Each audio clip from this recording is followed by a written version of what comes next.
আজ পর্যন্ত পটলের অনেক রেসিপি আপনারা খেয়েছেন, তবে আজ আমি যে রেসিপিটা নিয়ে এসেছি সেটা আপনাদের ভীষণ ভালো লাগবে। ছোট থেকে বড় সকলেই দারুণ মজা করে খাবে। সন্ধেবেলা চা বা কফির সঙ্গে খেতেও এটা অসাধারণ লাগে। নমস্কার বন্ধুরা, তিয়াশাস রেসিপিতে সকলকে স্বাগত জানাই। প্রতিদিনের মতো আজও আমি একটা নতুন রেসিপি নিয়ে হাজির হয়েছি। আশা করছি রেসিপিটা আপনাদের ভালো লাগবে। রেসিপিটা তৈরি করার জন্য এখানে আমি 4টি পটল নিয়েছি। এবার আমি এই পটলের খোসাগুলোকে এইভাবে অল্প অল্প একটু একটু রেখে রেখে এইভাবে পটলের খোসাটাকে ছাড়িয়ে নেব। দেখুন, সব পটলের খোসাগুলো আমি অল্প অল্প রেখে রেখে এরকম করে কেটে নিয়েছি। এবার আমি এই পটলগুলোকে এইভাবে মাঝ বরাবর কেটে নিচ্ছি। দেখুন, এইরকম কেটে নিচ্ছি। আর এই পিছনগুলো কিন্তু কাটবো না, সামান্য একটু এইভাবে ফেলে দিতে হবে। এইভাবে যে প্রত্যেকটা পটলকে আমি এইভাবে দুটো টুকরো করে নেব। দেখুন, সব পটলগুলোকে আমি দুভাগে ভাগ করে নিয়েছি। এবার আমি এই এক একটা টুকরো এর মধ্যে থেকে নিয়ে নিচ্ছি। তারপর দেখুন, এইভাবে চামচের সাহায্যেও বার করে নিতে পারেন, তাহলে আরও বেশি ভালো হয়। দেখুন,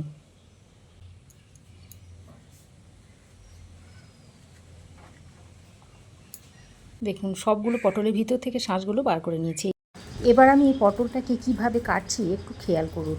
এমনভাবে কাটতে হবে যেন নিচের অংশটা জোড়া লেগেই থাকে, আর উপরের অংশটাকে এইভাবে একটু ফুলের মতো করে কেটে নিতে হবে। আমি একটা ছুরির সাহায্যে কেটে নিচ্ছি। আপনারা চাইলে এটা বটি দিয়েও কেটে নিতে পারেন, তবে যার যেমন সুবিধা সেইভাবে কেটে নেবেন। আর দেখুন, পটলটাকে আমি ঠিক এইভাবে কেটে নিয়েছি। প্রত্যেকটা পটলের টুকরোকে এইভাবেই কেটে নিতে হবে।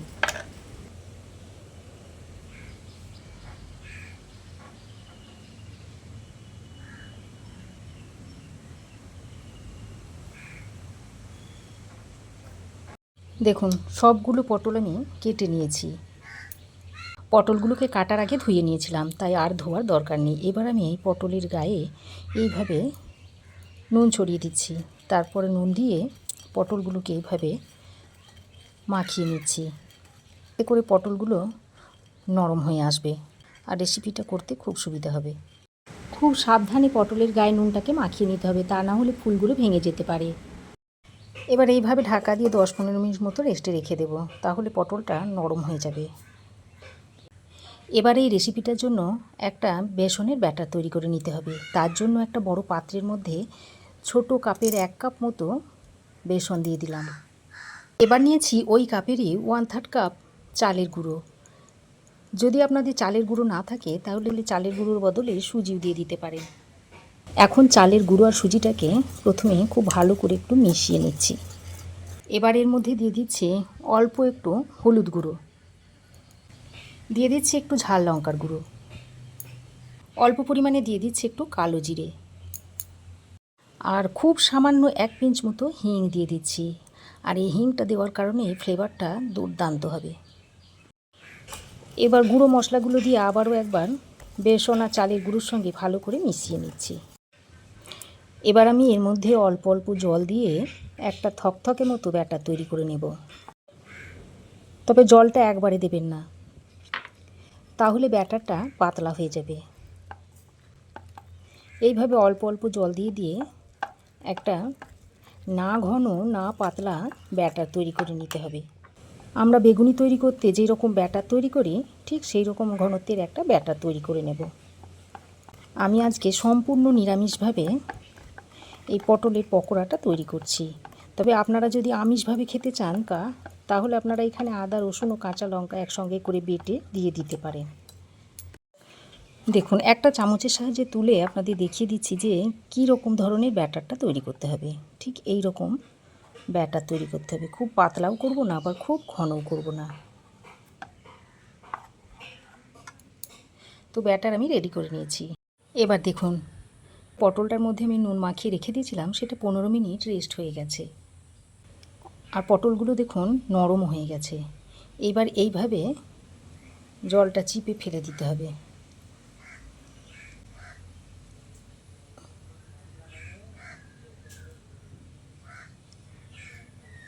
দেখুন জলটাকে চিপে আমি ফেলে দিয়েছি।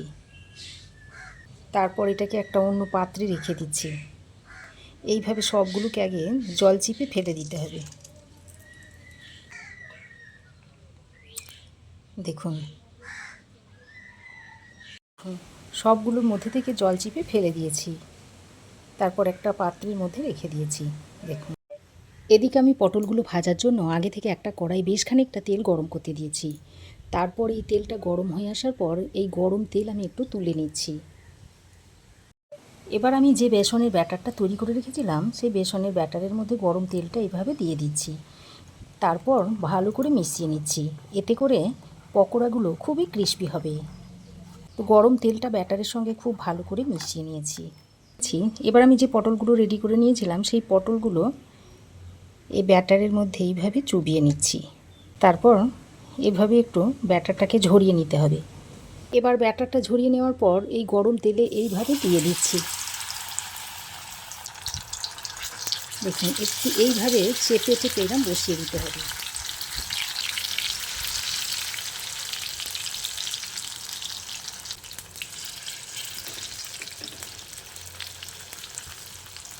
তো দেখুন এবার আমি এটাকে উল্টে দিচ্ছি।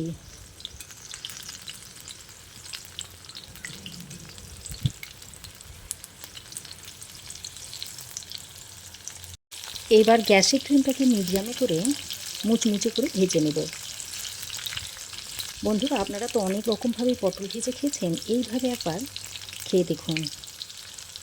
আর হঠাৎ করে যদি বাড়িতে অতিথি আসে তখন শুধু যদি বাড়িতে একটু পটল থাকে তো এইভাবে অতিথি আপ্যায়নটা সেরে নিতে পারবেন।